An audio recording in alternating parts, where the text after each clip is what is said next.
For a layman, help break down what home insurance is and what type of home insurance policies are we talking about. Home insurance, as the name suggests, home insurance typically covers your property belongings against risk like fire, theft, water damage, natural disasters. And there are mainly two types of home insurance. One is your building insurance, which covers the structure of your home, the walls, roofs, fixtures.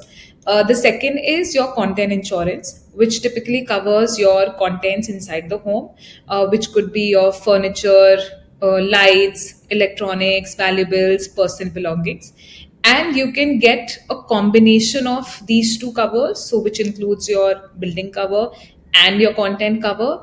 Let's say you're just a tenant, so you could also opt in only for a content cover. A lot of people say that I'm just renting. Why should I need home insurance? What do you have to tell them? Is that a way of thinking correct? Ideally, not. See, because even though you're renting, everything in the house, majority of the time, the furniture, your personal belongings, they're all yours. So think of it that why do I need home insurance because I'm renting and I don't own this property? I don't think that's the right way, because landlords policies also, if they also have home insurance, the policies will not cover the tenant's belongings. So let's say in case of a fire or some sort of water damage in the house, in the villa, in the apartment, you have a risk of losing everything. And there is no compensation from any other policy that you can get. So the building, if they have insurance, they would typically cover the building. At the most, they could provide you an alternate accommodation if it's a case of fire, etc., and the building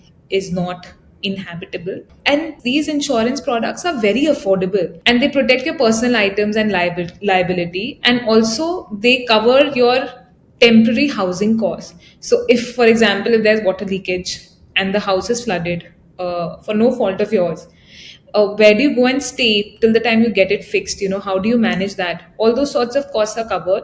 So to think of it that if I'm a tenant and why do I need insurance, I think just look at the cost of home content insurance and what that covers, and really you wouldn't even feel that you're paying a lot. It's just a very, very good and safe cover to have.